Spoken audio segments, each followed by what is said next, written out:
کہ حجر اسود کو لوگ چومتے، بے شک میں جانتا ہوں چومتے، تو کیا یہ صحیح ہے؟ لوگ کو غلط فہمی ہے کہ مسلمان حجر اسود کی عبادت کرتا ہے.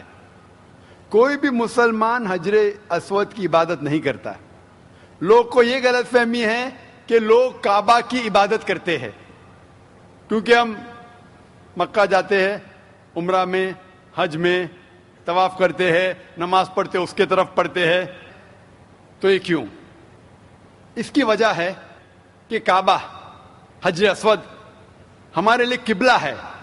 قبلہ میں ڈائریکشن. اگر ہمیں آج نماز پڑھنا ہے تو کوئی کہے گا پورب کی طرف دیکھ کے پڑھو، کوئی کہے گا پشچم، کوئی کہے گا نارتھ، کوئی کہے گا ساؤتھ، کوئی ایسٹ، کوئی ویسٹ.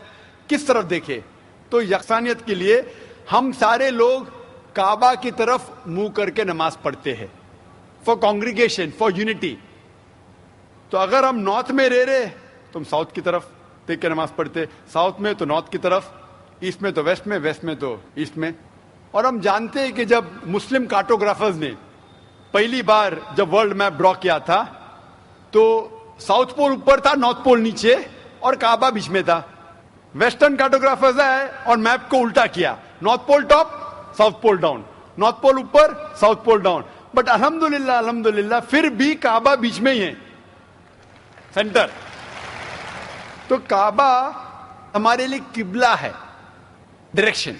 ہم جب جاتے عمرہ کے لیے، حج کے لیے، ہم کعبہ کے گول، حجر اسود کے گول، کعبہ کے گول ہم طواف کرتے ہیں.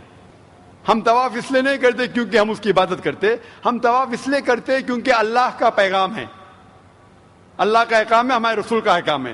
لیکن منطق سے میں سوچوں، لاجک سے سوچوں تو یہ سوچ سکتا ہوں کہ ہر سرکل کا ایک سینٹر ہے، ایک محور ہے، ایک سینٹر.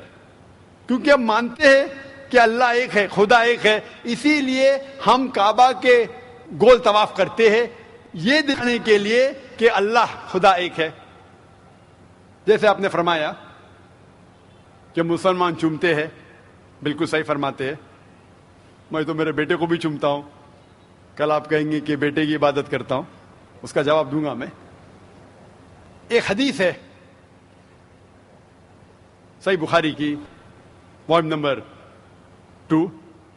حضرت عمر رضی اللہ عنہ جو سیکنڈ خلیفہ تھے اسلام کے، وہ یہ حجر اسود کو دیکھ کے کہتے ہیں کہ یہ کالا پتھر نہ ہی میرے لیے کچھ اچھا کر سکتا ہے، نہ میرے لیے کچھ برا کام کر سکتا ہے، کیونکہ میرے آخری رسول محمد صلی اللہ علیہ وسلم سے چوما، اس لیے میں چوم رہا ہوں. It can neither benefit me, it can neither cause me harm.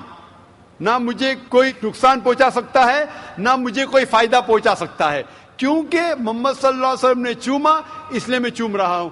یہ الفاظ دوسرے خلیفہ حضرت عمر رضی اللہ عنہ کہ کافی ہے بتانے کے لیے کہ ہم مسلمان حجر اسود کی عبادت نہیں کرتے. اور محمد صلی اللہ علیہ وسلم کے وقت پہ کئی صحابہ کعبہ پہ چڑھ کے اذان دیتے تھے. اگر کوئی مسلمان کعبہ یا حجر اسود کی عبادت کرتا ہے، کوئی بھی بت پرست جو بت کی عبادت کرتا ہے اس پہ کبھی بھی نہیں چڑھے گا. تو یہ کہنا کہ ہم کعبہ یا سنگ اسود یا حجر اسود کی عبادت کرتے ہیں، کئی صحابہ نے کعبہ پہ چڑھ کے اذان دی، تو یہ ثابت ہے کہ ہم نہ کعبہ نہ حجر اسود کی عبادت کرتے ہیں، ہم صرف اس کو قبلہ مانتے ہیں. اور کیونکہ اللہ کے رسول نے چوما اس لیے ہم چومتے ہیں، ہم اس کی